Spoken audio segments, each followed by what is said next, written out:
హరే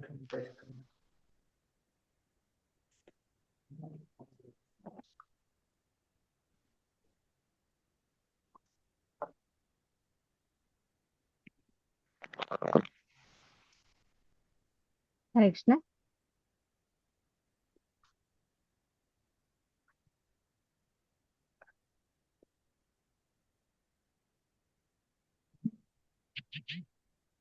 హరే కృష్ణ మాతాజీ.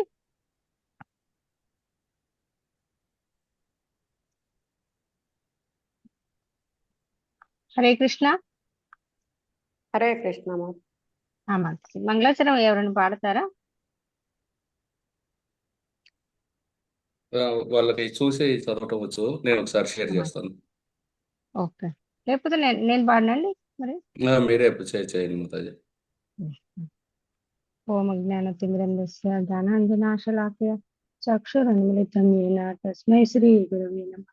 శ్రీచైతన్య మనోభీష్టం స్థాపితం येन భూతలే స్వయం రూపా కదా మह्यं దదాతి స్వపదాన్తికం.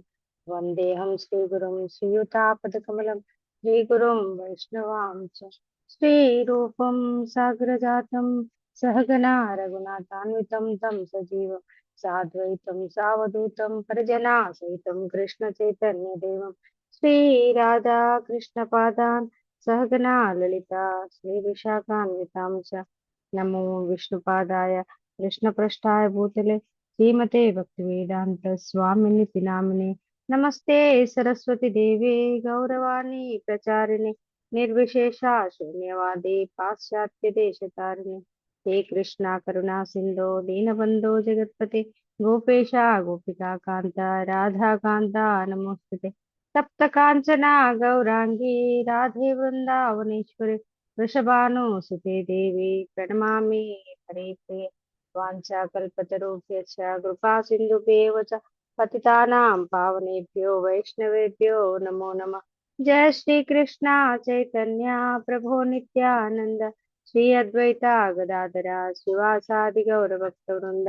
హరే కృష్ణ కృష్ణ కృష్ణ హరే హరే హరే రామ రామ రామ హరే హరే. హరే కృష్ణ కృష్ణ కృష్ణ హరే హరే హరే రామ రామ రామ హరే హరే. హరే కృష్ణ కృష్ణ కృష్ణ హరే హరే హరే రామ రామ రామ హరే హరే.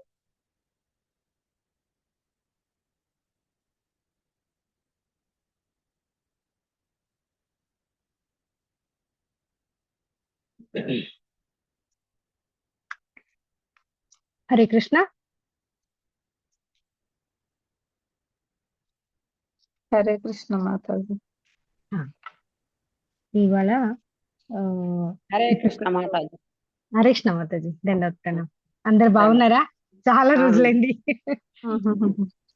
కృష్ణ ఇదయ. అవును. అయితే ఇవాళ నేను ఇప్పుడు మనది గీతా మ్యారథాన్ బుక్ మ్యారథాన్ నడుస్తుంది కదా మన ఇస్కాన్ లో. అంటే మనం ఎక్కువగా పుస్తకాలు వితరణ చేస్తూ ఉంటాం. మీరు అక్కడ చేస్తారా బుక్ డిస్ట్రిబ్యూషన్? మాతాజీ ఏమన్నారు మాతాజీ? బుక్ డిస్ట్రిబ్యూషన్ అక్కడ చేస్తారా మీరు?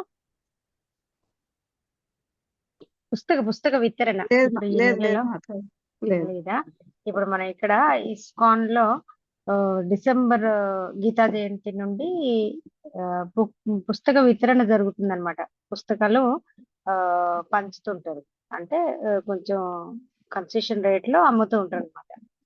ఎస్పెషల్లీ ఎక్కువగా గీతా పుస్తకాలే అమ్మబడతాయి.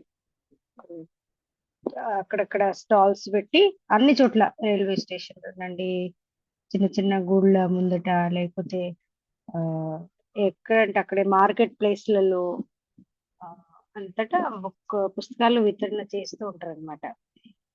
అయితే ఈ నెలని అందుకే బుక్ మ్యారథాన్ అంటారు. నాకు అనిపించింది ఈ ఎక్కువ భగవద్గీతలే మనం వితరణ చేస్తూ ఉంటాం కదా. భగవద్గీత ఇప్పుడు మనం భగవద్గీత కొనే వాళ్ళకి మనం ఎవరికైనా భగవద్గీత చూపిస్తే వాళ్ళు అంటారా, ఉంది మా దగ్గర ఉంది. ప్రతి ఇంట్లో భగవద్గీత ఉంది, ఈవెన్ లేని వాళ్ళు కూడా తీసుకోవటం ఇష్టం లేకుంటే ఉంది ఉంది అంటారు అనమాట. యాక్చువల్లీ ఆ గీతలో ఏముంది అని తెలుసుకోవడానికి ఎవరు ప్రయత్నించరు.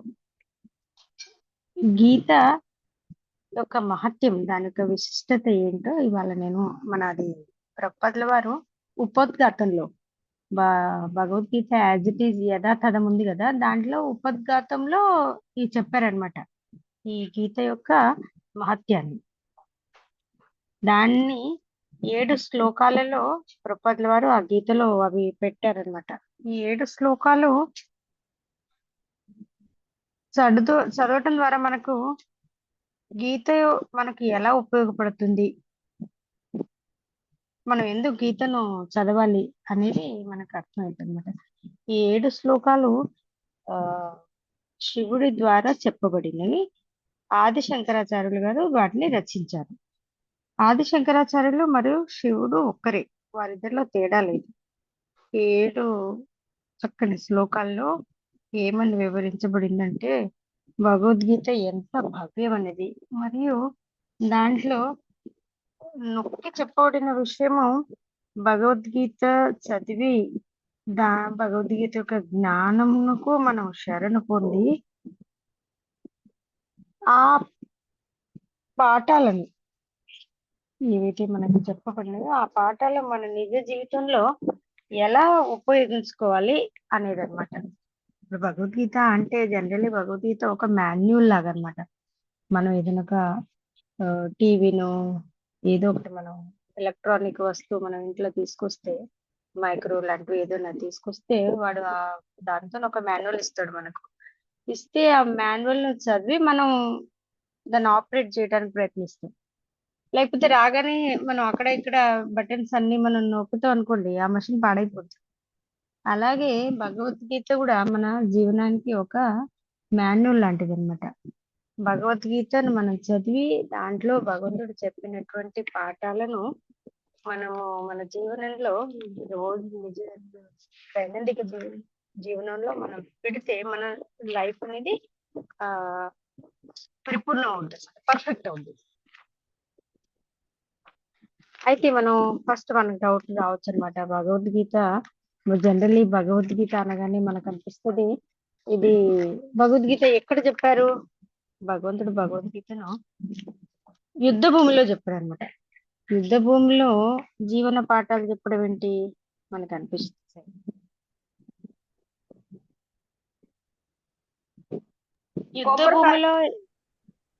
యుద్ధ భూమిలో రెండు ఇచ్చింది చాలా టైం ఉందగా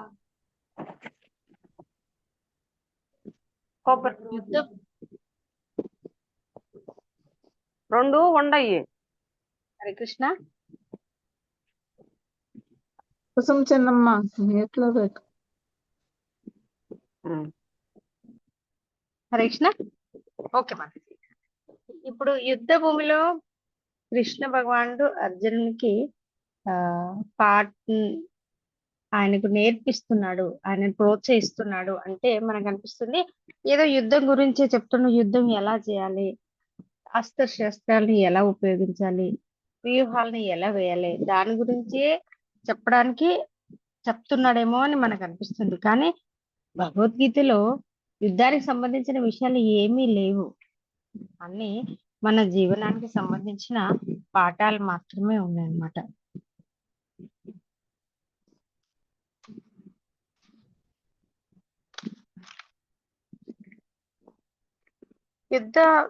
యుద్ధ భూమిలో అన్ని సన్నాహాలు రెడీ అయ్యాయి. ఇరు పక్షాల నుంచి రెండు సైన్యాలు రెడీ అయ్యాయి. ఈవెన్ మన శంకులు కూడా పూరించడం జరిగింది. అప్పుడు అర్జునుడు ఏమంటాడు కృష్ణునితో, కృష్ణ నా రథం ఒకసారి తీసుకెళ్లి ఆ రెండు సైన్యాల మధ్యలో ఆపండి, నేను చూస్తాను యుద్ధంలో ఎవరెవరు పాల్గొంటున్నారని. అయితే కృష్ణుడు రథసారథి ఉంటాడు కదా, తీసుకెళ్లి అక్కడ రథాన్ని ఆపుతాడు. ఆపితే ఆయన చెప్తాడు, కార్పణ్య దోషోపత స్వభావ పృచ్ఛామిష్టాం ధర్మ సమ్మూఢ చేత శ్రేయస్యా నిశ్చితం బ్రూహితన్మే శిష్యస్తేషం చాది మాంత్వాం ప్రపన్నం అని అంటాడు. నేను క్షత్రియ ధర్మము క్షత్రియ ధర్మాన్ని పాటించడానికి నేను యుద్ధం చేయడానికి రెడీ అయ్యాను. ఎందుకంటే క్షత్రియ ధర్మమే ఎవరైతే అధర్మబద్ధంగా రాజ్యాన్ని తీసుకున్నప్పుడు వాళ్ళ నుంచి పోరాడి ఆ రాజ్యాన్ని మళ్ళీ తిరిగి తీసుకోవటం అది క్షత్రియ ధర్మం. కానీ వీళ్ళు ఎవరు, వాళ్ళ సొంత కజిన్సే, సోదరులే వాళ్ళను మోసం చేసి వాళ్ళను అరణ్యవాసం పంపించి 12 సంవత్సరాల అరణ్యవాసం, 1 సంవత్సరం అజ్ఞాతవాసం పంపించి మళ్ళీ తిరిగి వచ్చిన తర్వాత కూడా దుర్యోధనుడు వాళ్ళ రాజ్యాన్ని వాళ్ళకి ఇవ్వడానికి ఒప్పుకోడనమాట. ఒప్పుకోక మళ్ళీ ఏమంటాడు, ఒక సూది యొక్క మొన ఎంత ఉంటుందో అంత రాజ్యాన్ని కూడా ఇవ్వటానికి ఆయన ఒప్పుకోరు. అయితే అప్పుడు యుద్ధం చేయటం అనేది గత్యంతరం లేని తప్పనిసరి విషయం అయిపోతుంది. అందుకోసం అర్జునుడికి ముందు తెలుసు యుద్ధానికి ఎందుకు వచ్చాను. కానీ ఆ యుద్ధ భూమిలో అక్కడికి వెళ్ళిన తర్వాత ఆయన ఎవరితోనైతే ఆయన యుద్ధం చేయాల్సి వస్తుందో ఆ ప్రత్యర్థి సైన్యంలో ఉన్న వాళ్ళందరూ తాతలు, తండ్రులు, గురువులు, కొడుకులు అందరూ బాంధవ్యులే. అప్పుడు ఒక్కసారిగా ఆయనను మోహం ఆవేశిస్తుంది. నేను యుద్ధం నా తాతలతో, తండ్రులతో, వీళ్ళతో ఎంతో ప్రేమతో పెంచినటువంటి భీష్మదేవుడు, తనకి శిక్షణ అంతా ఇచ్చినటువంటి ద్రోణుడు, వీళ్ళందరూ వీళ్ళతో నేను పోరాడి రాజ్యాన్ని తీసుకోవడం ఎందుకు అనేది ఆయనకు ఒకలాంటి మోహం వస్తుంది అన్నమాట. మోహం వచ్చి ఆయన అప్పుడు నేను యుద్ధం చేయను, యుద్ధం చేసిన దానికన్నా అరణ్యానికి వెళ్ళి సన్యాసం తీసుకోవటానికి నేను, లేకపోతే భిక్షాటన చేసి జీవనం కొనసాగించడానికి కూడా నేను రెడీ ఉన్నాను అని అప్పుడు ఆయన ఇదైపోతాడు అర్జునుడు. అప్పుడు కృష్ణుడు ఈ భగవద్గీతను ఆయనకు అంతా వివరిస్తాడు. వివరించిన తర్వాత అర్జునుడు యుద్ధానికి సిద్ధమవుతాడు అన్నమాట.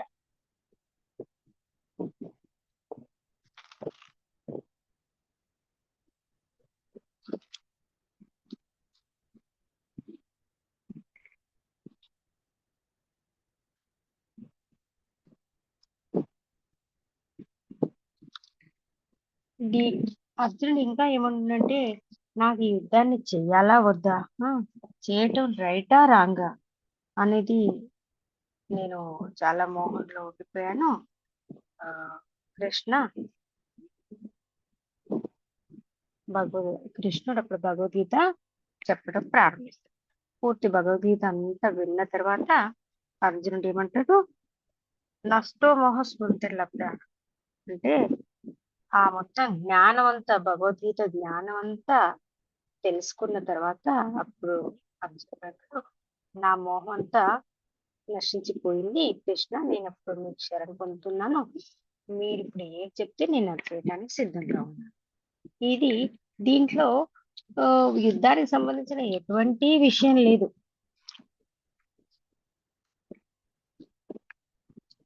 ఆయన ఇచ్చిన జ్ఞానం అంతా ఏంటి, ఈ శరీరాన్ని గురించి, ఆత్మ గురించి, మరియు మటీరియల్ మోడ్స్ అంటే త్రిగుణాలు, రజోగుణం, సత్వగుణం, రజోగుణం, తమోగుణము, మరియు ఐదు రకాలైనటువంటి టాపిక్స్, 5 రకాల ముఖ్య అంశాల గురించి ఆయన వివరించారు. అవేంటంటే జీవుడు, ఈశ్వరుడు, ప్రకృతి, కాల మరియు కర్మ. జీవుడు అంటే ఎవరు? జీవుడు అంటే మనం. ఈశ్వరుడు అంటే ఎవరు? భగవంతుడు. ప్రకృతి ఏంటి? భగవంతుని ద్వారా సృష్టించబడినటువంటిది. మరియు కాలము భగవంతుని యొక్క మరో రూపం. ఐదవది ఏంటి? కర్మ.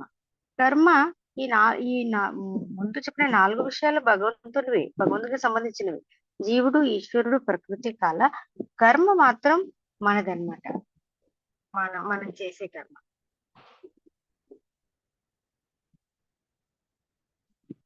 ఈ విషయాల ద్వారా భగవద్గీతలో భగవంతుడు మనకు తెలియజేసింది ఏంటంటే మనం ఎలా నడవాలి, ఎలా తినాలా, ఎలా నడుచుకోవాలా, ఏది కరెక్ట్, ఏది తప్పు అనేది మనకు భగవద్గీత ద్వారా ఆయన తెలియజేశారు. మరి ఇలాంటి భగవద్గీతను చదవటం ద్వారా మనకు ఏమి ఉపయోగపడుతుంది? భగవద్గీత చదవడం అనేది ఒక పెద్ద పుణ్యకర్మ. 1వ శ్లోకం మాతాజీ, 1వ శ్లోకం చెప్తున్నాను. 7 శ్లోకాల్లో భగవద్గీత యొక్క విశిష్టతను ఎవరు శంకరాచార్యులు గారు వివరించారు. దాంట్లో మొదటి శ్లోకం నేను చదువుతున్నాను, మీరు నాతో చదవగలరా?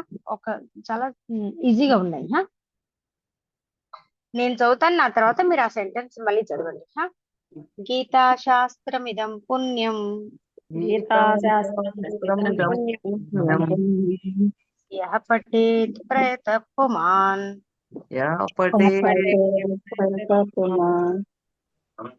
విష్ణోపదమవాప్నోతి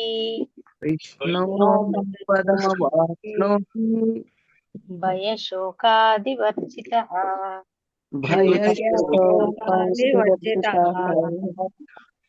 గీతా శాస్త్రమిదం పుణ్యం. గీతాన్ని చదవటం అనేది ఒక గొప్ప పవిత్రమైన పుణ్య కార్యం అన్నమాట. పుణ్యం అంటే మనం జనరల్లీ పుణ్యం 2 రకాలు.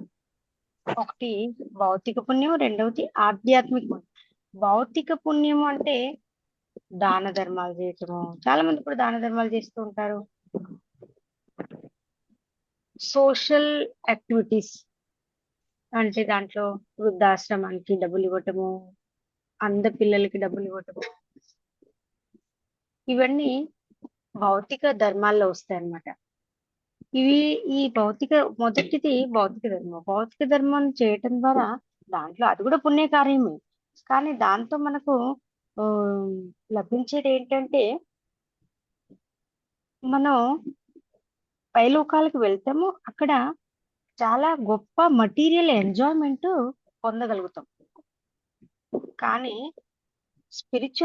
రెండవది స్పిరిచువల్ పుణ్యం. స్పిరిచువల్ పుణ్యం అంటే భగవద్గీత చదవటం ద్వారా ఇలాంటి పుణ్యం దొరుకుతుందంటే మనం భౌతిక లోకాలు వెళ్ళిన దానికన్నా మనం స్పిరిచువల్ జగత్తుకే వెళ్ళిపోతాం. స్పిరిచువల్ జగత్తులో ఎవరుంటారు? భగవంతుడు ఉంటాడు. గీతాశాస్త్రం ఇదం పుణ్యం యః పఠేత్ ప్రయతః పుమాన్. ఎవరైతే హృదయపూర్వకంగా, నియమబద్ధంగా, క్రమబద్ధంగా ఏ మనుషుడైతే చదువుతాడో, పఠేత్ అంటే చదువుతాడో, విష్ణు పదం అవాప్నోతి. భగవంతుడు విష్ణు అంటే శ్రీకృష్ణ భగవానుడు. విష్ణు పదం అవాప్నోతి, ఆయన యొక్క చరణాలు దొరుకుతాయి. చరణాల దగ్గరికి వెళ్తాము అంటే ఆయన చరణాల దగ్గర ఏముంటుంది? భయ శోకాది వర్జితః. భయము, దుఃఖము 2 అక్కడ ఉండే అన్నమాట. భగవంతుడు ఎక్కడ ఉంటాడు? వైకుంఠంలో. వైకుంఠం అంటే వైకుంఠ లోకం అంటే అక్కడ యాంగ్జైటీ ఉండదన్నమాట. భయము, దుఃఖము ఉండవు అక్కడ. ఇప్పుడు మనం ఉండేది కుంఠ. మనకి ఇక్కడ ప్రతిక్షణం, అనుక్షణం ఏదో ఒక దుఃఖం, భయము ఉండనే ఉంటాయి. ఏదో ఒక యాంగ్జైటీ, ఒకటి కాకపోతే ఒకటి మనకు కంటిన్యూ నడుస్తూనే ఉంటాయి. కానీ భగవంతుని చరణాల దగ్గర వైకుంఠంలో భయము, శోకము 2 ఉండవు అన్నమాట. ముందు 1వ శ్లోకంలో ఏం చెప్పిండు? గీతను చదవటం ద్వారా ఎవరైతే గీతను హృదయపూర్వకంగా చదువుతారో వాళ్లకు భగవంతుని యొక్క చరణాలు లభిస్తాయి. విష్ణు పదం అవాప్నోతి. భగవంతుని యొక్క పాద చరణాలు లభిస్తాయి.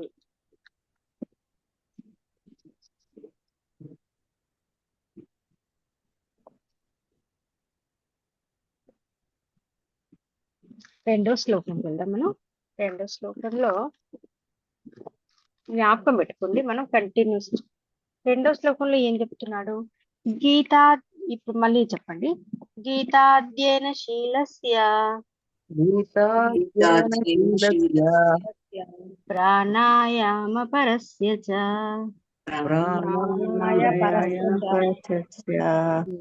నైవ శాంతి పాపాని నైవేశాని పాపాని పూర్వజన్మ కృతాని చ.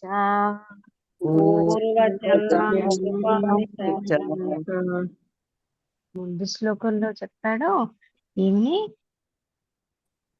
విష్ణు పదం అవాప్నోతి, భగవంతుని యొక్క పాదచరణాలు దగ్గరికి వెళ్తాము, అవి లభిస్తాయి. రెండో శ్లోకంలో చెప్తున్నాడు గీతాధ్యయన శీలస్య, గీతను అధ్యయనం అంటే క్రమబద్ధంగా హృదయపూర్వకంగా చదవటం వల్ల ఏముంది, నైవ శాంతి పాపాన్ని, మనం చేసినటువంటి పాపకర్మలన్నీ నశిస్తాయి. అంతేకాకుండా పూర్వజన్మ కృతానిచ, పోయిన జన్మలో గత జన్మలో చేసినటువంటి పాపాలన్నీ కూడా నశిస్తాయి. అది ఎలా? పాపం అంటే ఏంటి? పాపం అంటే మనం ఎలా అర్థం చేసుకుంటాం? ఎవరి పట్లనైనా ఏదైనా చెడు చేయటానికి మనకు కోరిక కలగడం.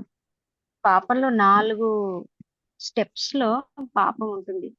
మన లోపల ఒకటి కోరిక పుట్టడం, పాపం చెయ్యాలి, ఎవరి పట్లైనా చెడు చేయాలనే భావన. ఆ తర్వాత మనం చేస్తాం, చేసిన తర్వాత దానికి రియాక్షన్ వస్తుంది, ప్రతిఫలం కూడా దొరుకుతుంది. మంచి చేయండి, చెడు చేయండి, ప్రతిఫలం వస్తుంది. ప్రతిఫలం వచ్చిన తర్వాత ఆ ప్రతిఫలాన్ని అనుభవించాలి కూడా. ఇప్పుడు మనం ఒకవేళ చెడు కార్యం చేసాం అనుకోండి, మన ప్రతిఫలం ఏముంటది? సఫరింగ్ ఉంటది, కష్టం అనుభవించాల్సి వస్తుంది. అందుకే ఈ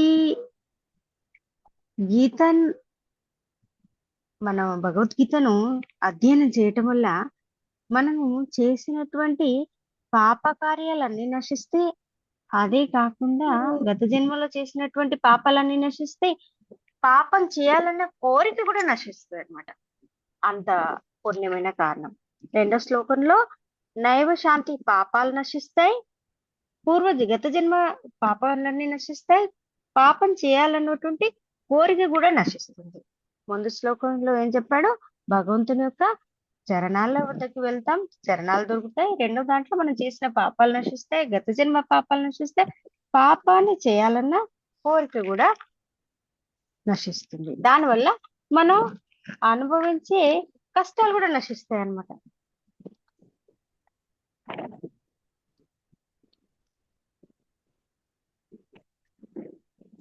భగవద్గీతలో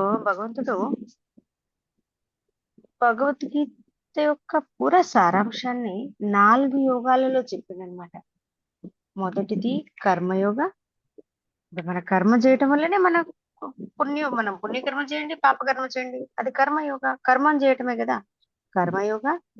తర్వాత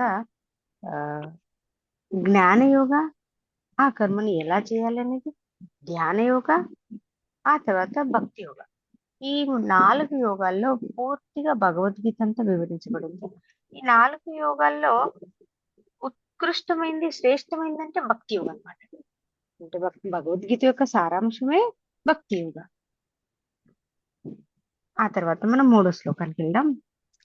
మల నిర్మోచనం పుంసాం,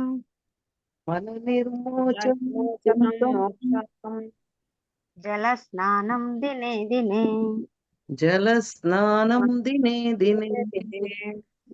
సకృద్ గీతామృతం స్నానం,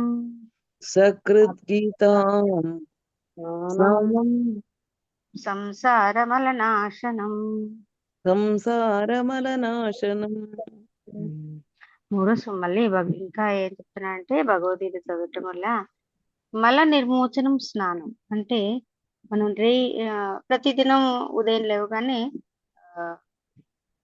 మన శరీరాన్ని శుద్ధపరచుకోవటానికి స్నానం చేస్తాం.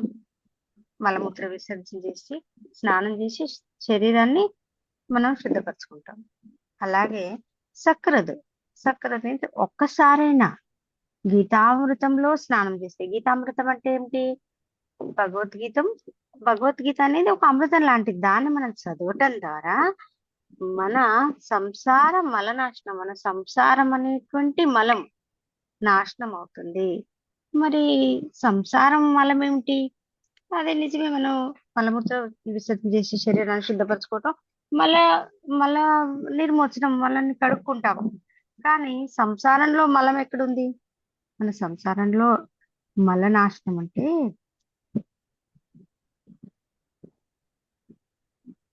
కామ, క్రోధ, లోభ, మోహ, మద, మాత్సర్యాలు ఇవన్నీ మన లోపల ఉన్నాయి. కామము అంటే మన నచ్చినట్టుగా ఏదైనా జరగదు అనుకోండి, అప్పుడు మనకు వెంటనే కోపం వస్తుంది. ఆ తర్వాత మనకు వారి పట్ల ద్వేషం మొదలవుద్ది. ఆ ద్వేషం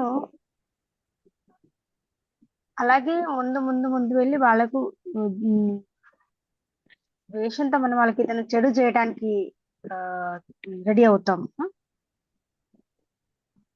ఇవన్నీ మన లోపల ఈ 6 చెడ్డ గుణాలు అన్నమాట. ఏంటి? కామము, క్రోధము, మోహము, లోభము, మదము, మాత్సర్యం అన్నమాట. ఇవన్నీ మనల్ని ముందుకు తీసుకెళ్ళవు. ఇవన్నీ మన మనసు నుండి తొలగనంత మటుకు మనం భక్తిని చేయలేం. ఇవి మన సంసారంలో ఉన్నటువంటి మలం అన్నమాట. అందుకోసం భగవద్గీత చదవటం ద్వారా ఇవన్నీ నశిస్తాయి.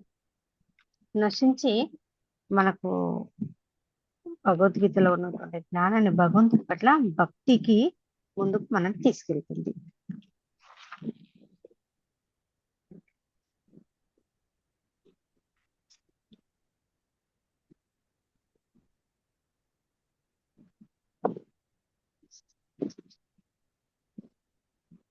అంతేకాకుండా ఈ కామక్రోధము, మోహ, మద, మాత్సర్యాలే కాకుండా ఇంకా మన శరీరానికి ఇంకా ఉన్నాయి. కంటామినేషన్ అంటే అపవిత్రమైనవి. అవేంటి? జన్మ, మృత్యు, జర, వ్యాధులు. ప్రతి వారు జన్మించడం, తర్వాత ముసలితనం రావటం, ఆ తర్వాత వ్యాధిగ్రస్తం కావటం, చివరికి ఏంటి? మరణించటం. ఇవి కూడా ఈ 4 కూడా సంసార మలనాశనంలోనే వస్తాయన్నమాట. గీత చదవటం దాకా వచ్చే జ్ఞానంకు మనము శరణు తీసుకుంటాం కదా, అప్పుడు మనకు అర్థం అవుతుంది అనమాట. మళ్ళీ జన్మ రాకుండా మళ్ళీ జన్మెత్తి మళ్ళీ ఇవన్నీ 4 ఇప్పుడు జన్మ అంటే గర్భంలో ఎంత ఫీటస్ గర్భంలో ఎంత ఇదవుద్దంటే ఒక హాట్ ఛాంబర్ లాగా అనమాట. బిడ్డ శిశువు గర్భంలో ఉన్నప్పుడు భగవంతుని ప్రార్థన చేస్తుందట. ప్రభు, నాకు మళ్ళీ నేను బయటకు వచ్చిన తర్వాత నేను మిమ్మల్ని ఎప్పుడు మర్చిపోను, మీ సేవ సరిగా చేస్తా, మళ్ళీ నాకు ఈ జన్మ వద్దు, ఈ ఒక్కసారికి చివరి టైం, నాకు ఇది ఒక చివరి టైం ప్రభు అని ప్రార్థన చేస్తుందట. ఎందుకంటే అది ఆ గర్భంలో శిశువుకు ఎలా ఉంటదంటే ఎంతో వేడి. ఆ తర్వాత ఆ గర్భ నీరులో ఎన్నో బ్యాక్టీరియాస్ ఉంటాయి అనమాట. అవన్నీ కరుస్తుంటాయట. కదలటానికి సరిపోదు జాగా. కాళ్ళు అందుకే ఇలా ఇలా ఇలా ఇలా ఫిటస్ అంటది, గర్భంలో శిశువు అంటది. అండ్ చాలా కష్టమైన పరిస్థితి అట. మనకు తెలియదు అనమాట. అప్పుడు మనం గర్భంలో ఉన్నప్పుడు మనకి అది అనుభవం అవుతుంది. అనుభవం అయ్యి మనం భగవంతుని ప్రార్థన చేస్తున్నట్ట, ప్రభు నాకొద్దు, మళ్ళీ మళ్ళీ ఇలాంటి ఈ గర్భంలోకి నన్ను ప్రవేశించండి, దానికోసం నేను మీ భక్తి సరిగా చేస్తా అని మనం ప్రార్థన చేస్తూ ఉంటాం. కానీ ఏమవుద్ది, ఒకసారి మనం గర్భం నుంచి బయటకు వచ్చిన తర్వాత మనని బాహ్య ప్రపంచం వెంటనే అపవిత్రం చేసేస్తుంది. చేసేసి మన బాంధవులందరూ మనని ఎంతో ప్యాంపర్ చేస్తూ మనల్ని అవన్నీ మర్చిపోతాం అనమాట. మర్చిపోయి మనం ఈ భౌతిక జగత్తులో ఇదే ఆనందంలో పడిపోతాం. అలా ఈ జన్మ, మృత్యు ఒకసారి పుట్టిన తర్వాత వెంటనే మళ్ళీ డే బై డే గడుస్తూ మనం స్టేజెస్ భగవద్గీతలో చూసారా? ఎలా ఫ్రంట్ పేజ్ లో మన సైన్స్ ఆఫ్ సెల్ఫ్ రియలైజేషన్ లో ఒక పిక్చర్ చూపించారు చూసారా, ఎలా గ్రోత్ అవుతుందో. అలా ఓల్డ్ ఏజ్ వస్తుంది, తర్వాత డిసీజెస్, మన వ్యాధులను ఎవరికి ఎప్పుడు ఏ వ్యాధి వస్తుందో తెలియదు. ఆ తర్వాత మరణం కూడా కంపల్సరీ అవుద్ది అనమాట. ఇవి కూడా ఈ సంసార మలనాశనంలోనే వస్తాయి అనమాట. కామక్రోధ లోభ మద మాత్సర్యములు మరియు జన్మ ఆ, మృత్యు జర వ్యాధి ఇవి అన్ని కూడా సంసార మలనశంలోనే వస్తాయి. భగవంతుని యొక్క భక్తి చేయటం ద్వారా, భగవద్గీత చదవటం ద్వారా, మనం భక్తి యోగాన్ని చదవటం ద్వారా మనకు అర్థం ఉందన్నమాట. అరే, ఇవన్నిటి నుంచి మనం తప్పించుకోవాలనంటే మనం భగవద్గీత తప్పకుండా చదవాలి. మరియు అదే కాకుండా ఇంకా మన లోపల ఉన్న గుణాలు, సత్వగుణం, రజోగుణం, తమోగుణం. యాక్చువల్ అంటే మనకు తెలియదు మనం ఏ గుణంలో ఉన్నాం. ఇప్పుడు మనం ఎవరినైనా ఏమన్నా అనుకోండి, ఎవరైనా ఏదైనా చేస్తే వాళ్ళంటే నేనైతే అలా ఎప్పుడూ చేయను, నేను అందరికి సరిగానే చేస్తాను, నేను ఎవరికైనా ఏమైనా కష్టం వస్తే నేనైతే ఎవ్వరికి ఏమీ చేయలేదు, నాకెందుకు ఈ కష్టం వచ్చింది అని చాలా మంది ఇన్ జనరల్ అందరూ అంటుంటారు. కొంతమంది అయితే భగవంతునే నిందిస్తుంటారు. కానీ మనము ఏ గుణంలో ఉన్నామనేది మనకే తెలియదు.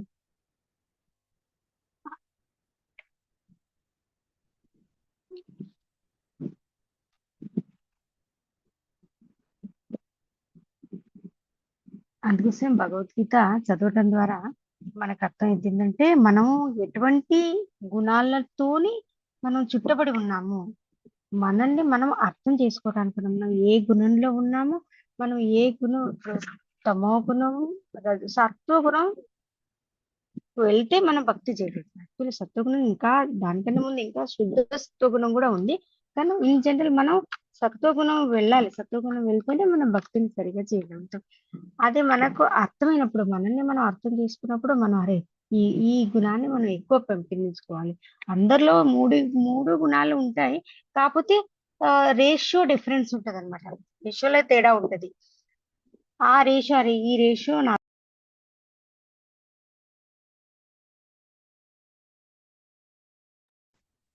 అనేది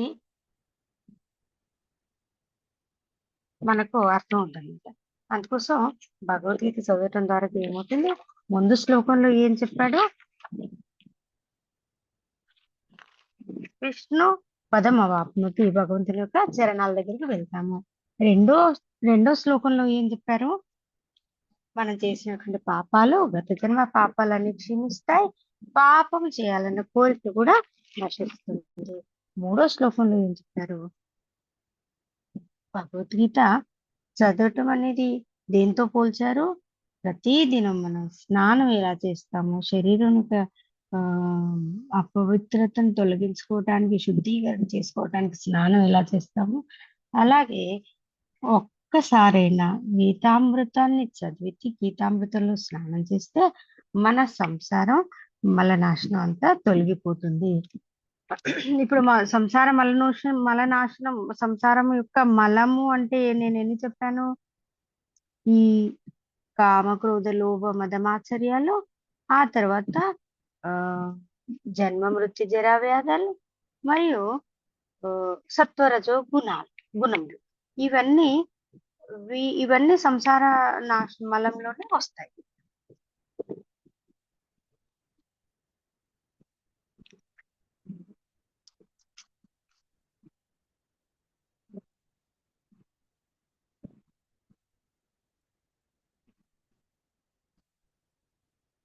అయితే భగవద్గీతలో ఇప్పుడు మనం భగవద్గీత భగవంతుడు 4 యోగాల్లో వివరించారు అని చెప్పారు. అయితే దాంట్లో ఒకటి కర్మయోగం, రెండవది జ్ఞానయోగం, మూడవది ధ్యానయోగం, నాలుగవది భక్తి యోగం.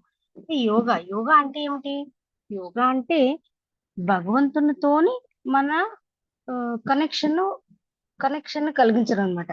సంధి, భగవంతునికి మనకు మధ్య సంధిని కల్పించటమే యోగా. అయితే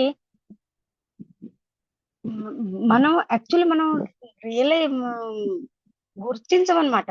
భగవంతుడు చెప్తాడు భగవద్గీత 7వ చాప్టర్ లో, రసోహమప్సు కౌంతేయ ప్రభాష్మి శశి సూర్యో. అంటే ఏమిటి, నేను నీళ్ళలో ఉన్నటువంటి రుచిని కూడా నేనే, సూర్య చంద్రుల్లో ఉన్నటువంటి వెలుతురును నేనే, అగ్నిలో ఉన్నటువంటి వేడిని కూడా నేనే, భూమిలో ఉన్నటువంటి వాసనను కూడా నేనే. ఇప్పుడు మనం ఎక్కడ ఉంటున్నాం, మనం వీటి మధ్యలోనే ఉంటున్నాం. మనం రోజు ఉదయం ఉమ్, నీళ్లు తాగుతున్నాం, సూర్యరశ్మిని చంద్రరశ్మిని చూస్తున్నాం, అవి అనుభవం చేస్తూ వేడిని వేడిని అనుభవం చేస్తున్నాం, వాసనను కూడా అనుభవం చేస్తున్నాం. కానీ మనం ఒక్కసారి కూడా విచారం చేయటం లేదు, ఇవన్నీ భగవంతుడు ఇచ్చినాయి అని. అంటే మనకు అనిపించదు అనమాట. ఈ భగవంతుడు ఇచ్చిన వాటిలలోనే మనం ఉంటూ మనం భగవంతుని గుర్తించలేకపోతున్నాం. అంటే భగవద్గీత చదవటం ద్వారా మనకి ఇవి తెలుస్తాయి అన్నమాట. తెలిసి మనం ఆ, భక్తి చేయగలుగుతాం, భగవద్గణానికి వెళ్ళిపోగలుగుతాం.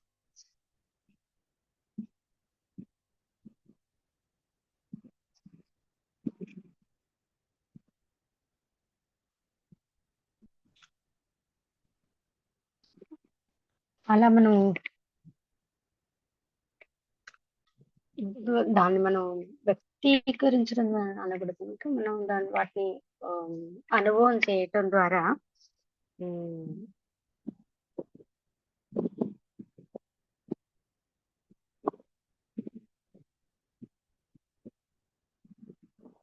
అర్థం చేసుకోగలుగుతాం అన్నమాట. భగవంతుని యొక్క ప్రతి దాంట్లో భగవంతుని యొక్క ఉపస్థితిని, అంటే ఆయన ఉండటాన్ని మనం ఆ అనుభవించగలుగుతాం అన్నమాట. ఆ తర్వాత 4వ శ్లోకానికి వెళ్దాం. మొదటి శ్లోకంలో ఏం చెప్పాడు? విష్ణు పాదం అవాప్నోతి. 2వ శ్లోకంలో ఏం చెప్పాడు? నైవ శాంతి పాపాని పూర్వజన్మ కృతాని చ. 3వ శ్లోకంలో ఏం చెప్పాడు? సంసార మలనాశనం. 4వ శ్లోకం చెప్తాను మీకు నేను. గీతా సుగీత కర్తవ్య గీతా సుగీతా కర్తవ్య కిమన్యై శాస్త్ర విస్తరః శాస్త్రవిస్తరః యా స్వయం పద్మనాభస్య స్వయం పద్మనాభస్య ముఖ పద్మాత్ వినిశ్రిత. ముఖపద్మవినిశ్యత. ఇంకా భగవద్గీత యొక్క మహత్యాన్ని ఇంకా ఎలా చెప్తున్నారంటే, గీత సుగీత కర్తవ్య. గీతను చదవటం అనేది మన యొక్క ఆ కర్తవ్యం, రెస్పాన్సిబిలిటీ, బాధ్యత అన్నమాట. ఎందుకు బాధ్యత? గీతను ఎందుకు బాధ్యత పూర్వకంగా చదవాలి అంటే, అన్ని వేరే శాస్త్రాలు ఎన్నో ఉన్నాయి అన్నమాట. ఉపనిషత్తులు ఉన్నాయి, వేదాలు ఉన్నాయి, తర్వాత వేదాంత సూత్రాలు ఉన్నాయి, భాగవతం ఉంది. ఇవన్నీ చాలా చాలా విస్తృతంగా ఉన్నమాట. ఒక్కొక్క దాంట్లో ఎన్ని వేలాది వేల శ్లోకాలలో ఉన్నాయి అవి. భాగవతంలో 18,000 శ్లోకాలు ఉన్నాయి. పురాణాల్లో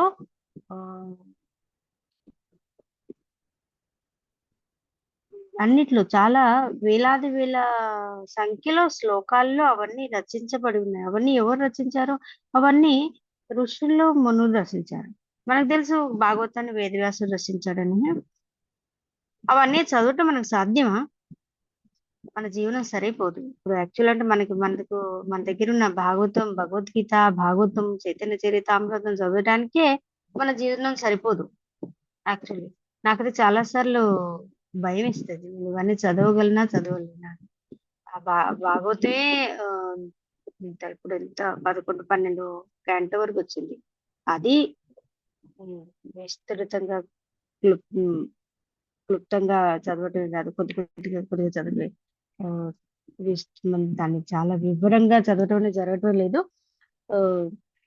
ఎలాగోలాగో చదవాలి, కంపల్సరీ రోజు రీడింగ్ చేయాలి అనేసి చేయటమే తప్పితే, మరి ఇన్ని వేలాది వేలలో ఉన్నటువంటి ఈ ఉపనిషత్తులు అన్నిటిని మనం ఎలా చదవగలుగుతాం? మనం చదవలేము. మన ఒక జన్మకు అవి సాధ్యమే కావన్నమాట.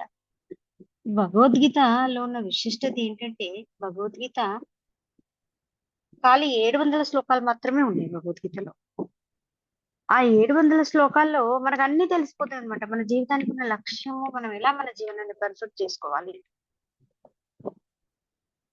ఈ మళ్ళీ జన్మ రాకుండా ఎలా చేయాలి, భగవంతుని చరణాల దగ్గరికి ఎలా వెళ్ళిపోవాలనేది ఆ 700 శ్లోకాల్లోనే ఉంది. యాక్చువల్ అంటే అవన్నీ చదవాల్సిన అవసరం లేదు. మనం భగవద్గీతను ఒకటి క్లియర్ గా చదివితే, చక్కగా చదివితే. ఇంకా దాని యొక్క విశిష్టత ఏంటంటే యా స్వయం పద్మనాభస్య, ఇది స్వయంగా పద్మనాభుడు. పద్మనాభుడు అంటే ఎవరు? పద్మనాభుడు అంటే పద్మనాభుడు. నాభి అంటే మన విష్ణు నాభి, విష్ణు ఉమ్. అంటే పద్మం. పద్మం అంటే కమలం లాంటి నాభితో ఉన్నటువంటి వాడు అని ఒక అర్థం వస్తుంది. తర్వాత గర్భోదకశాయి విష్ణు. గర్భోదకశాయి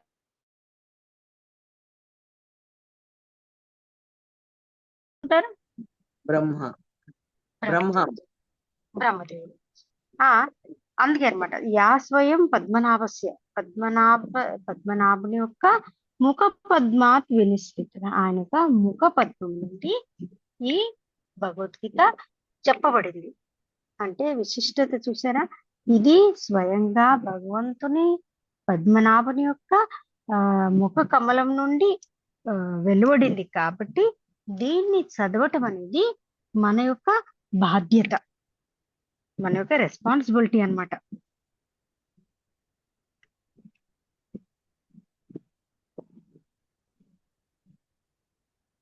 భగవంతుడు చెప్పినటువంటి దాంట్లో ఉన్నటువంటి విశిష్టతను, భవ్యతను మనం తెలుసుకొని ఆయన శరణకు వెళ్తే మన జీవనం సక్సెస్ అవుతుంది, పర్ఫెక్ట్ అయిపోతుంది అనమాట.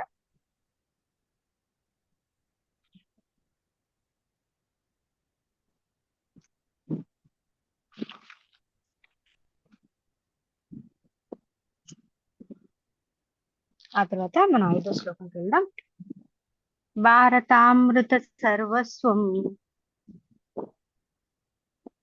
భారతామృత సర్వస్వం సర్వస్వం విష్ణు వక్త్రాద్ వినిశ్చితం విష్ణు వస్త్రాన సర్వస్వం గీతా గంగోద్వకం పీత్వా గీతా గంగోత్వా పునర్జన్మ న విద్యతే. పునర్జన్మ న విద్యతే. భారతామృత సర్వస్వం. భారతామృతం అంటే భారతం అంటే మహాభారతం అన్నమాట. మహాభారతం ఇప్పుడు భగవద్గీతలో మనం చదివితే మనకు ఏం తెలుస్తుంది? ఖాళీ యుద్ధం గురించే. యుద్ధము భగవద్గీతలో భగవంతుడు అర్జునుడికి ఇచ్చినటువంటి ఈ సారాంశం, పాఠాలు మాత్రమే తెలుస్తాయి. కానీ మహాభారతం అంటే ఏమిటి? మహాభారతం అంటే సంపూర్ణంగా కౌరవులేరు, పాండవులేరు, వాళ్ళ యొక్క చరిత్రలు, ఇవన్నీ మనకు భగవద్గీతలో ఎక్కడ తెలియవు. మహాభారతం అనేది చాలా విస్తృతం. కానీ విస్తృతమైనటువంటి మహాభారతంలో భగవద్గీత మహాభారతం యొక్క సారాంశం అది. గీత గంగోద్వకం పీత్వా. గీత మరియు గంగ. గీత భగవద్గీత, గంగా మనం గంగలో ఎప్పుడు స్నానం చేస్తాం. ఎక్కడ వెళ్ళినా మనం గంగలో స్నానం చేస్తాం. ఎందుకు చేస్తాం గంగలో స్నానం? పాపాలు పోతాయి. మనం పవిత్రం అవుతామని గంగలో స్నానం చేస్తాం. మరి ఆచమన కూడా చేస్తాం. గీత గంగ రెండిటి కనెక్షన్ ఏంటి? కనెక్షన్ అంటే గీత ఎక్కడి నుండి వచ్చింది? గీత భగవంతుని యా స్వయం పద్మనాభస్య ముఖ పద్మం నుండి స్వామి పాదం. గంగ ఎక్కడి నుంచి వచ్చింది? భగవంతుని యొక్క విష్ణు పాదం. విష్ణు పాదం. పాదం అంటే ఆ బొట్టన వేలు నుంచి వచ్చింది అనమాట. అంటే గీత గంగ రెండు భగవంతుని దగ్గర నుండే వచ్చినాయి అనమాట. ఇప్పుడు గంగలో స్నానం చేయటం ద్వారా భగవద్గీతను మనం చదవటం ద్వారా, గంగలో స్నానం చేసి గంగ నీళ్లు మనం ఆచమనం చేయటం ద్వారా ఏమవుద్ది? పునర్జన్మ న విద్యతే. అంటే మళ్ళీ జన్మ లేదు. రాదు, లేదనమాట. పునరపి జననం పునరపి మరణం. మళ్ళీ జన్మ మనకు దొరకదు. ఇందాకేం చెప్పిండు?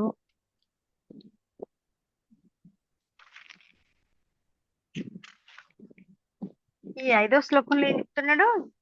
గీత యొక్క విశేషతతో మహాభారతాన్ని అంతా చదవాల్సిన అవసరం లేదు. దాని యొక్క సారాంశం అనేటువంటి భగవద్గీతను మాత్రమే చదివితే ఆ గంగా జలంతో మనం ఎలా పవిత్రమవుతామో అలాగే మళ్ళీ జన్మ అనేది లభించదు.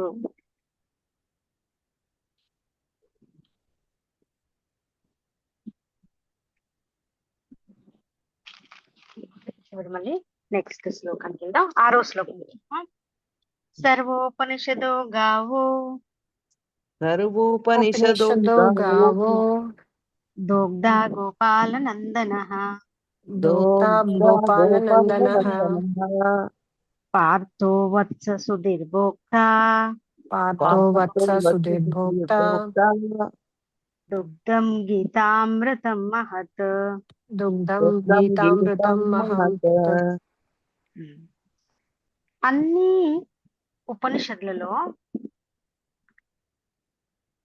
ఉపనిషత్తుల సారమైనటువంటి భగవద్గీత దేంతో పోల్చబడింది? గావు మీన్స్ గో, ఆవు అన్నమాట. ఉపనిషత్తుల సారమైనటువంటి భగవద్గీత ఆవు అంటే ఆ మిల్క్ పాలను పితికేవాడెవరు? పార్థుడు, అర్జునుడు.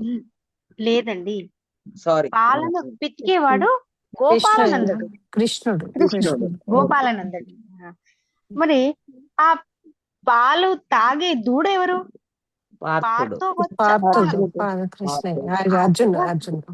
అర్జునుడు. పార్థో వత్స సుధీర్ భోక్త దుగ్ధం పాలు గీతామృతం మహత్.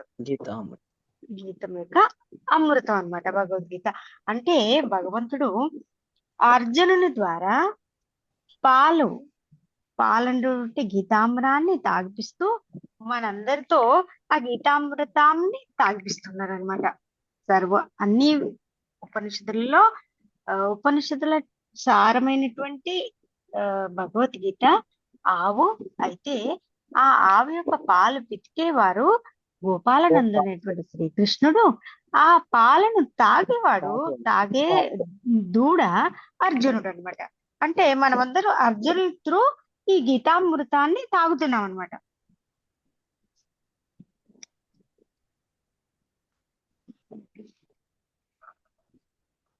మనం ఆ 7వ శ్లోకానికి వెళ్దాం. ఏకో శాస్త్రం దేవకీ పుత్ర గీతం. ఏకో శాస్త్రం దేవకీ పుత్ర గీతం. ఏకో దేవో దేవకీ పుత్ర ఏవ. ఏకో దేవం దేవకీ పుత్ర ఏవ. ఏకో మంత్రస్య నామాని యాని.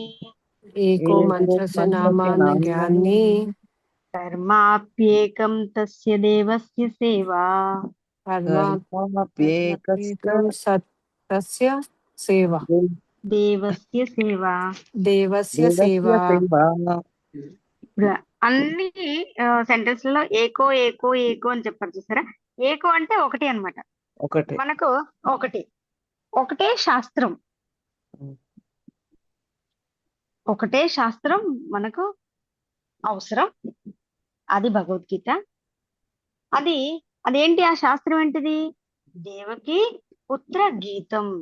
దేవకి పుత్రుడైనటువంటి శ్రీకృష్ణుడు పాడినటువంటి పాట. ఆ తర్వాత ఏకో దేవో దేవకి పుత్ర ఏవ అంటే ఒకటే భగవంతుడు. ఎవరతను? దేవకి యొక్క పుత్రుడైనటువంటి శ్రీకృష్ణుడు.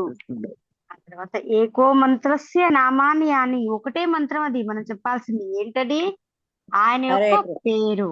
హరే కృష్ణ హరే కృష్ణ కృష్ణ కృష్ణ హరే హరే, హరే రామ రామ రామ హరే హరే. కర్మాప్యేకం, ఒకటే కర్మ మనం చేయాల్సింది ఏంటది? తస్య దేవస్య సేవ. అటువంటి భగవంతుడైనటువంటి శ్రీకృష్ణ భగవాను సేవించడము. అంటే మనకు ఒకటే శాస్త్రం అవసరము, అది దేవకి పుత్రుడైనటువంటి శ్రీకృష్ణ భగవానుడు పాడినటువంటి పాట ఒకటే. ఆ దేవుడు అవసరము, ఆయన ఒకటి కృష్ణుడు దేవకి యొక్క పుత్రుడైనటువంటి.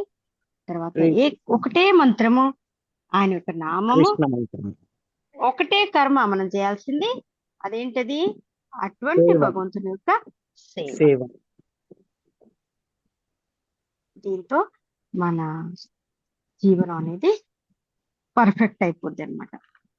అయితే భగవంతుడు ఇంకొక విషయాన్ని ఇక్కడ మనం చర్చిద్దాం. భగవంతుడు ఈ లాస్ట్ లో ఏం చెప్పాడు? ఆయన యొక్క సేవ చేయటమే, భక్తియుక్త సేవ చేయటమే ఈ ఫైనల్ చివరి విషయం అన్నమాట. ఈ భగవద్గీతనంతా ఆయన కర్మయుగంలో చెప్పాడు, ధ్యానయుగంలో చెప్పాడు, ధ్యానయుగంలో, భక్తి యుగంలో. అయితే భక్తి యోగంలో, కర్మయోగంలో ఖాళీ మనం కర్మ చేయటమే తెలుసుకుంటాం. దాంట్లో భక్తియుక్త సేవ ఉండదు అనమాట. భగవంతు పట్ల ప్రేమ ఉండదు దాంట్లో. తర్వాత జ్ఞానంలో జ్ఞాన సంపార్జన చేస్తాం, మనం దాన్ని అండర్స్టాండ్ చేసుకుంటాం అనమాట, ఎలా చేయాలి. ధ్యాన యుగంలో ఎప్పుడు మనం భగవంతుని స్మరిస్తూ ఉంటాం.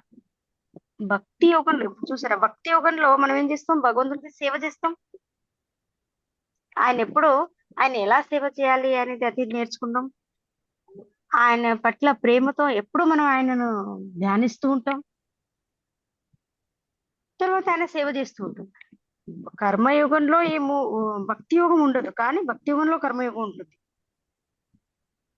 జ్ఞానయుగంలో భక్తి యోగం ఉండదు, కానీ భక్తి యుగంలో జ్ఞానయోగం కూడా ఉంటుంది. ధ్యాన యుగంలో భక్తి యోగం లేదు, కానీ భక్తి యోగంలో జ్ఞానయోగం కూడా ఉంటుంది. అంటే భక్తి యోగంలో కర్మయోగము, జ్ఞానయోగము, ధ్యానయోగం ఈ మూడు ఉంటాయి అన్నమాట. అందుకోసం భక్తి యోగం శ్రేష్టమైంది. ఇక్కడ అదే కర్మాప్యేకం తస్య దేవస్య సేవ, ఆయనకు ప్రేమపూర్వకమైన సేవ చేయటమే భక్తి యోగం అన్నమాట.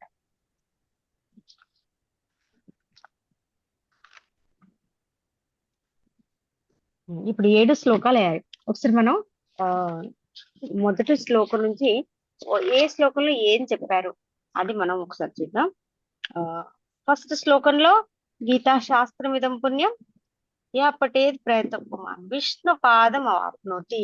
విష్ణు పాదం భగవంతుడి యొక్క చరణాలను చేరుకుంటాము. అక్కడేముంటది?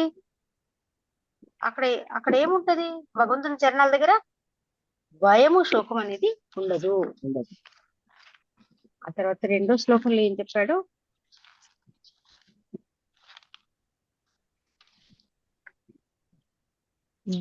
భగవద్గీతను క్రమబద్ధంగా మనం పారాయణ చేస్తే ఏమవుద్ది?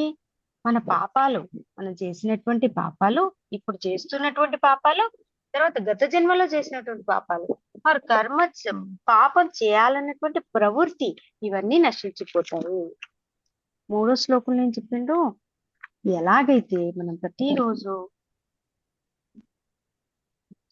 జలంతో స్నానం చేసి మన శరీరాన్ని శుభ్రపరచుకుంటాము, అలాగే ఒక్కసారైనా భగవద్గీత యొక్క అమృతంలో మనం స్నానం చేస్తే, స్నానం చేయటం అంటే మనం దాన్ని చదివితే మన యొక్క సంసారం యొక్క మలనాశనం అవుతుంది.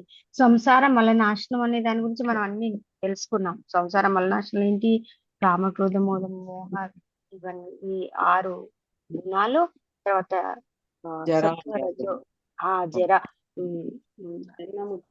జన్మ, మృత్యు, జర, వ్యాధి, అది. తర్వాత సత్వ, రజో, తమో, ఈ గుణం, ఇవన్నీ సంసార మలనాశంలో వస్తాయి అన్నమాట. ఇవన్నీ తొలగించబడతాయి. తర్వాత 4వ శ్లోకంలో మనం ఏం చెప్తున్నాం? భగవద్గీత అనేది చదవటం మన కర్తవ్యము. ఎందుకంటే అది స్వయంగా పద్మనాభుడైనటువంటి శ్రీకృష్ణ భగవానుని ఒక పద్మం నుండి వెలువడింది కనుక 5వ శ్లోకంలో ఏం చెప్పుకున్నాం?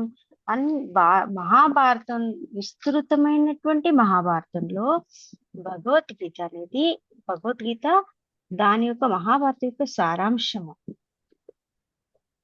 గీత అనేటువంటి గంగలో గంగను మనం తాగినప్పుడు ఏమవుద్ది? పునర్జన్మ, మళ్ళీ జన్మ రాదు. పునర్జన్మ నా విద్యతే. మళ్ళీ 6వ శ్లోకంలో ఏం చెప్పారంటే, అన్ని ఉపనిషత్తులటువంటి సారాన్ని ఆవుతో పోల్చారు. ఆ తర్వాత ఆవు యొక్క పాలను పితికేవాడు గోపాలనందనుడైన శ్రీకృష్ణుడు. ఆ ఆవు యొక్క పాలను తాగేవాడు అర్జునుడు అర్జునుడు. వత్స వత్స. అటువంటి దుగ్ధం, ఆ గీతామృతం అనేటువంటి పాలను అర్జునుని ద్వారా భగవంతుడు మనందరితో తాగిస్తున్నాడు. తర్వాత 7వ శ్లోకంలో ఏం చెప్పారంటే, మనకు ఒకటే శాస్త్రం, అదేంటి? భగవద్గీత. అది ఎవరు? దేవకి పుత్రుడైనటువంటి శ్రీకృష్ణుని ముఖ పద్మం నుంచి పాడబడి ఉన్నటువంటి పాట. ఆ తర్వాత ఒకటే భగవంతుడు. ఆయన ఎవరు? దేవకి పుత్రుడైనటువంటి శ్రీకృష్ణుడు. ఒకటే నామము. ఏంటది? శ్రీకృష్ణుని యొక్క నామము. ఒకటే సేవ. ఆయనకు భక్తియుక్త సేవ చేయటమే మన యొక్క కర్తవ్యం.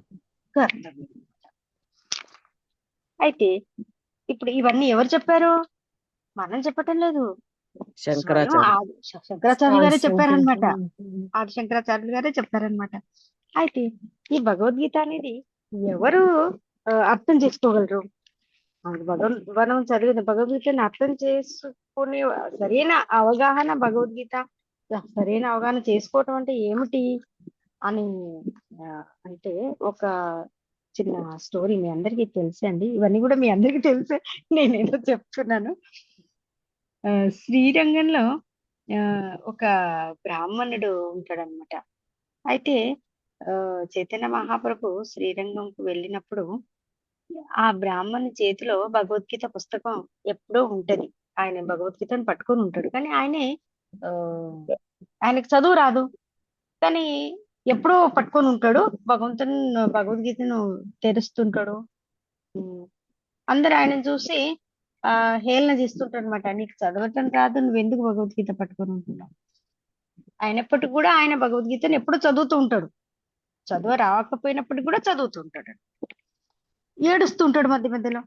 అయితే చైతన్య మహాప్రభు ఆయన చూసి వెళ్ళి అడుగుతాడు అనమాట, ఏంటి బాబు, నువ్వు ఎందుకు ఏడుస్తున్నావు అంటే, ఆయన అంటాడు, భగవద్గీతలో వాళ్ళందరూ అవహేళన చేస్తున్నారు, ఏడుస్తున్నావా? లేకపోతే నీకు భగవద్గీత నువ్వు చదివి దాన్ని చదివి ఏడుస్తున్నావా అంటే, నాకు ప్రభు, నాకు చదవటం రాదు, కానీ నా గురువు గారు నన్ను భగవద్గీత చదవమని చెప్పారు. నా గురువు గారి ఆజ్ఞ మేరకు నేను భగవద్గీత చదువుతున్నాను. ఒకటి. రెండవ కారణం ఏంటంటే, నేను ఎప్పుడు భగవద్గీత తెరిసినా కూడా దాంట్లో దేవాది దేవుడు అయినటువంటి శ్రీకృష్ణ భగవానుడు తన భక్తుని పట్ల ప్రేమతో ఆయనకు ఒక సారథిగా, డ్రైవర్ గా పనిచేయటానికి ఒప్పుకున్నాడు. అంటే భగవంతుడు ఎంత ప్రేమతో నిండినవాడు, ఎంత దయామయుడు భగవంతుడు. అట్లంటే భగవంతుడి దగ్గర శక్తి లేదా? కృష్ణుడు ఎంత వయసులో పూతను చంపాడు? కొన్ని డేస్, 7 days అనుకుంటా. 7 days. ఒక చాలా చిన్న వయసులోనే ఎంతమంది రాక్షసులను సంహరించాడు. అయినప్పటికీ కూడా ఇప్పుడు ఆయనకు ఈ యుద్ధం ఆయన సామర్థ్యానికి యుద్ధం ఒక విషయమే కాదు. అయినప్పటికీ కూడా ఆయన తన భక్తుని యొక్క పట్ల అపారమైన వాత్సల్యంతో, ప్రేమతో ఆయనకు రథ సారథి, డ్రైవర్ గా చేయటానికి ఒప్పుకున్నాడు. అది నన్ను చాలా ఆనందపరుస్తుంది. నేను ఏడవటం అనేది నా కళ్ళ నుంచి వచ్చేది ఆనంద బాష్పాలు అని ఆయన చైతన్య మహాప్రభు చెప్తాడు అనమాట. చెప్తే 2 విషయాలు, గురువు యొక్క ఆజ్ఞ, భగవంతుని యొక్క ప్రేమను మనం అర్థం చేసుకోవటం. అప్పుడు చైతన్య మహాప్రభు అంటాడు, నువ్వు భగవద్గీతను చదవటానికి అవసరమే లేదు, నువ్వు భగవద్గీత యొక్క సారాంశాన్ని పూర్తి నీకు అర్థమైందనమాట. ఈ రెండు విషయాలను నువ్వు అర్థం చేసుకున్నావు అంటే భగవంతుని పూర్తిగా నువ్వు అర్థం చేసుకున్నట్టే. అటువంటిప్పుడు నువ్వు గీత చదవాల్సిన అవసరమే లేదు అని చెప్తున్నాను. అంటే భగవద్గీతను మనం అర్థం చేసుకోవటం అంటే ఇది అనమాట. గురువు యొక్క ప్రాధాన్యాన్ని మన జీవనంలో అర్థం చేసుకోవటం, ఆ తర్వాత భగవంతుని యొక్క ప్రేమను అర్థం చేసుకోవడం. భగవంతుని ఎంత దయా దయా గుణం గలవాడు అని. దీంతో మనం thank you very much Mataji. Thank you madam. Mataji thank you. Hare Krishna. బాగా దండవత్ ప్రణామ్ చెప్పారు. మాతాజీ. ధన్యవాదాలు. ఇవన్నీ ఉపోద్ఘాతంలో ఉన్నాయన్నమాట. భగవద్గీత ఉపోద్ఘాతంలో మీరు ఒకసారి చదవండి. ఓకే. నేను కొంచెం మాట్లాడచ్చా మీతో? చెప్పండి మాతాజీ, చెప్పండి. ఫస్ట్ ఆఫ్ ఆల్ చాలా థ్యాంక్స్ మాతాజీ, ఇంత టైం తీసుకొని క్లాస్ చెప్పినందుకు. అండ్ ఈ సంసారం మలం అనే కాన్సెప్ట్ కొంచెం కళ్ళు చాలా చాలా క్లియర్ చేస్తుంది. బట్ ఫస్ట్ టైం వింటున్నాను ఈ కాన్సెప్ట్ అంతా. అంటే అఫ్ కోర్స్ చిన్న చిన్నగా విన్నాను, కానీ అంతా కలిపి ఒకే దగ్గర మీరు ఈరోజు చెప్పింది చాలా, అంటే మళ్ళీ వినాలి, మళ్ళీ రాయాలి. ఎందుకంటే మేము పనులు చేసుకుంటూ వినడం వల్ల అంత గుర్తుండకపోవచ్చు. సో నేను అది పాయింట్స్ చాలా ఇన్సైట్ గా అనిపించాయి మాది. కాకపోతే మీరు ఇందాక మెన్షన్ చేశారు కదా, మీరు అంటే మీకే అనిపించింది భాగవతం వరకు వచ్చాము, చైతన్య చరితామృతాన్ని చదవగలుగుతానా ఈ జన్మలో అన్న మాట మీరు అన్నారు. నా పరిస్థితి అయితే ఇంకా భగవద్గీతే అవ్వలేదు మాతాజీ. మరి నాకు ఇప్పుడు 43 years. మరి నేను ఏమైనా అంటే హౌ కెన్ ఐ, అంటే నేను అసలు డిజైర్ కూడా చేయగలుగుతానా ఈ జన్మలో అయినా, నేను ఇవన్నీ ఫినిష్ చేయగలుగుతాను, లేకపోతే అట్లీస్ట్ 1% 10% అయినా చేయగలుగుతామా అనే దానికి ఎలా మాతాజీ దాన్ని ఇందాక చదివిన శ్లోకాలలో మనకు హోప్ ఉంది కదండి. ప్రాక్టికల్ గా లైక్ అంటే ఏంటనిపిస్తుంది అంటే, అంటే మీరందరూ కొంచెం ఫార్చునేట్ సోల్స్. మీకు మేబీ చిన్నప్పుడు దొరికిండొచ్చు యంగ్ ఏజ్ లో. మరి మాకైతే 43 years వచ్చేసాయి. ఇంకా అంటే యాద్దాష్ కూడా సరిగా ఉండట్లేదు, గుర్తు కూడా సరిగా ఉండట్లేదు అప్పుడే. సో లిటిల్ స్కేర్డ్ కి even I can finish to Bhagavad Gita or Bhagavatam also. ఇంక Chaitanya Charitamritam is very philosophy కదా, it's very highly too high. But of course మీరే ఇచ్చారు ఈ హోప్. లైక్ అదేమంటారు ఇప్పుడు చైతన్య అదే ఇప్పుడు మహాప్రభు ఏదైతే చెప్పారో ఈ పాయింట్స్ బాగున్నాయి ఈ రెండు. But keep reminding your self is really very very tough Mataji. Association Mataji, association is most important thing.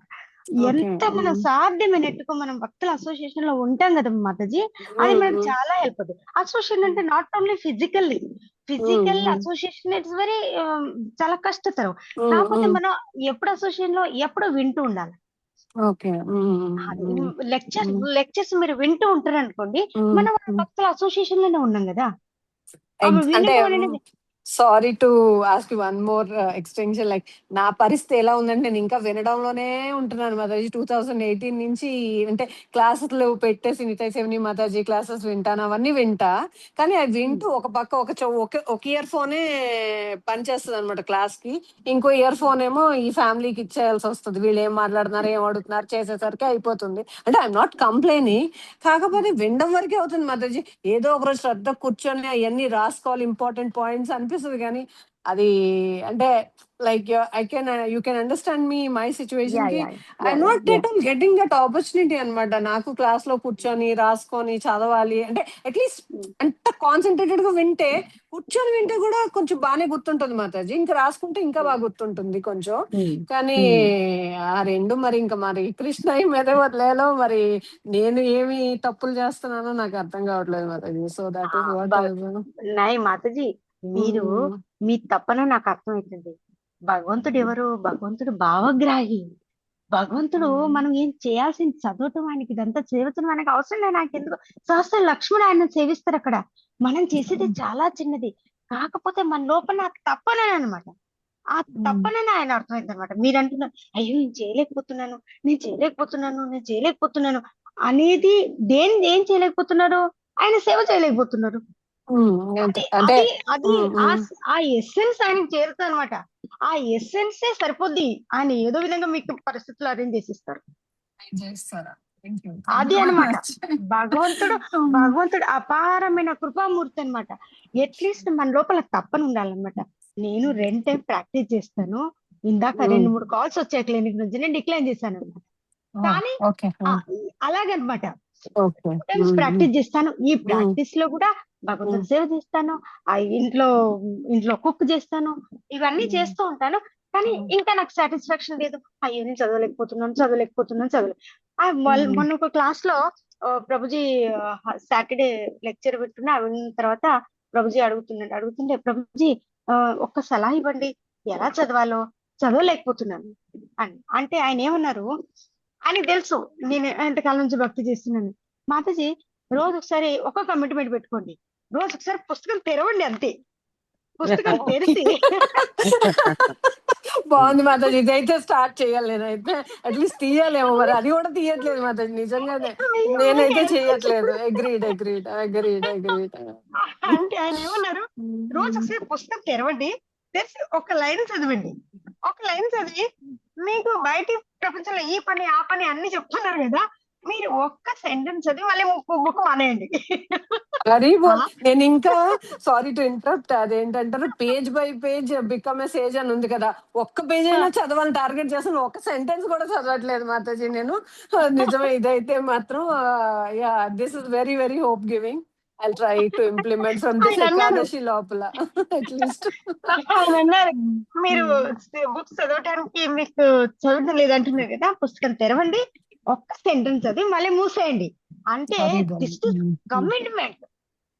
మీరు కమిట్మెంట్ చేయండి బస్. మీరు ఎంత చదువుతున్నారు, ఎంత ఫినిష్ చేశారా లేదా, ఈ జన్మ సరిపోద్దా లేదా, that we don't know. That is not predictable at all. So you read at least, you commit to read. How you go to clinic, you commit to go to clinic, you commit to see patients. We take it as a duty kada, responsibility. That's why it is అంటే మనం తప్ప ఇంకెవరు చేయరు అనే feeling తో చేసేస్తూ. అవునండి. ఇప్పుడు చూడు, గీత 4వ శ్లోకంలో ఏం చెప్పారు, గీత సుగీత కర్తవ్య. గీతను చదవటం యువర్ రెస్పాన్సిబిలిటీ, ఇందాకే చెప్పాడు ఆయనే. అది మీరు కమిట్ చేయండి. మీరు ఓపెన్ చేస్తారు కదా, చేసి ఒక సెంటెన్స్ 2 సెంటెన్స్ చదవండి. అది కొద్దిగా డీప్ డెప్త్ లో చదవండి. డెప్త్ లో చదవటంతో ఏమవుద్దంటే, అది ఆ డెప్త్ మనకు తెలియకుండానే మనని ఇంకో 2 సెంటెన్స్లకు డ్రైవ్ చేస్తుంది అనమాట. ఓకే. అంటే నాకు ఇంకొక చిన్న డౌట్, వాట్ హ్యాపెన్స్ ఇస్ లెగ్గానే స్నానం చేసి పూజ చేసిన తర్వాత వరకు ఓకే, తర్వాత మళ్ళీ ఇంట్లో అన్ని ముట్టుకుంటాం కదా, ఆ ముట్టుకున్న తర్వాత మళ్ళీ గీత ముట్టుకుంటే అదేదో పాపం చేస్తానేమో అని అదొక సెల్ఫ్ కాన్షియస్నెస్ తో నేను అది maybe my mind is telling me to procrastinate or something, అందువల్ల చేస్తానో తెలియట్లేదు, లేకపోతే అదొక చేదస్తంలో నాకు తయారైందో అర్థం కావట్లేదు. Is it like how should I manage that also? Like మీరేమైనా చెప్తారా? అలా ఏమీ లేదండి. అలా ఎప్పుడైనా టచ్ చేసుకోవచ్చా? ఎప్పుడైనా టచ్ చేసుకోవచ్చు, ఎప్పుడైనా టచ్ చేసుకోవచ్చు. అంటే ఏం లేదు, వాష్రూమ్ గది వెళ్ళొచ్చినా కూడా అది ఐ ఫీల్ వాష్రూమ్ అంటే మనం మల విసర్జన చేసినప్పుడు మాత్రం వెంటనే స్నానం చేసుకోవాలి. ఓకే. అది అదే మాత్రం మనం స్నానం చేయాలి. ఓకే, మామూలు టైంలో అయితే it's okay, that is fine. Okay. Thank you so much Mataji, నిజంగా మీ valuable time. And I can understand ఒక లేడీ ఇలాగా టైం ఎలా మేనేజ్ చేయడం అనేది, it's really grateful and my sincere obeisances to you Mataji. Hari Bol, Hare Krishna. నాదేం లేదు మాతాజీ, ప్రభుజీ గారు నాకు ఆజ్ఞ ఇస్తారు. మాతాజీ మీరు, ఆయన బిజీ ఉంటాడు, ఆయన్ని మాతాజీ ట్యూస్డే వెన్స్డే మీరు క్లాస్ తీసుకోగలరా అని అడుగుతారు. అంటే ప్రభుజీ నాకు that is opportunity and that is your order also. I feel I take. ఇలా చెప్పడానికి మాతాజీ, ఇది చెప్పడంలో ఏమవుతుందంటే, మీకు ఎంత చెప్పగలుగుతానో, వినేవాళ్ళు ఎంత తీసుకుంటారో తెలియదు, కానీ మనం పర్సనల్ గా గ్రోత్ అవుతామన్నమాట, శుద్ధీకరణ అవుద్ది. అది అవసరం అన్నమాట. శ్రీకాంత్ ప్రభు ఫస్ట్ స్టార్ట్ చేస్తారు అదే, లైక్ నా శుద్ధి, ఆయనే శుద్ధీకరణ దగ్గర మొదలెడితే ఇంక నా పరిస్థితి, అంటే డోంట్ టేక్ ఇట్ పర్సనలీ, నా లాంగ్వేజ్ మేబీ అంత ఒఫిషియల్ గా ఉండకపోవచ్చు, బట్ ఆయన శుద్ధీకరణ మొదలు పెడితే నేను ఇంక ఎక్కడ ఉన్నానని అదొక భయం. ఇంకోటి ఏంటంటే, లైక్ రఘు ప్రభు ఏమనేవారంటే, చాంటింగ్ ఏమైనా డిలే చేసినా ఏంటంటే, భోజనం తినడం మర్చిపోయారా అని అడిగారు అనమాట. అది గుర్తుంది కదా. మరి why are you forgetting chanting అనేవారు అంటే when I initially started 2 rounds. So నాకు ఆయనేమో అలా చెప్పేవారు, ఈయనేమో ఇక్కడ శుద్ధీకరణ అంటారు. ఇంకా నా పరిస్థితి ఏంటి అని అంటే యూఆర్ అదే getting my Guru tension. So true true అది భయం వేస్తూ ఉంటుంది అనమాట. మీరు అన్నట్టు చైతన్య చర్చికి వెళ్ళినా లేకపోయినా అట్లీస్ట్ భగవద్గీత అయినా కంప్లీట్ చేయగలిగితే అదే చాలా అనిపిస్తుంది నాకు ఎప్పుడు. సో అవునవును but it's all great Mataji. Sure. Thank you so much for your valuable time. Thank you Mataji for Hare hearing Krishna. Thank you Mataji. Hare Hare Krishna. Krishna. Thank you Hare Mataji. Krishna. Hare Krishna Hare Krishna thank you Mataji. Hare Krishna Mataji. Hare Krishna Mataji. దండవత్ ప్రణామ్ టు ఆల్. హరే మాతాజీ కృష్ణ ఇప్పుడు మాతాజీ. హరే కృష్ణ మాతాజీ. దండవత్ ప్రణామ్. హరే కృష్ణ మాతాజీ. దండవత్ ప్రణామ్. హరే కృష్ణ మాతాజీ. హరే కృష్ణ మాతాజీ. దండవత్ ప్రణామ్. లాగౌట్ చేసేయచ్చండి. You can leave. మీరు అది చాంటింగ్ చేయరా? ఒక రౌండ్ చాంటింగ్ చేస్తారు కదా. చేస్తారు. అదే అందుకే అందరూ చేస్తున్నారేమో అని అడుగుతున్నాను. ఒక రౌండ్ చాంటింగ్ చేయండి. అలాగే ఓకే. నరసింహ ప్రణామ్ కూడా చదవండి. Sure, sure. Hare Krishna. I Hare leave. Krishna. Okay please okay give me Mataji. Hare permission. Krishna. Hare Krishna. Thank you. Hare Krishna. Thank Hare you Krishna. Thank you.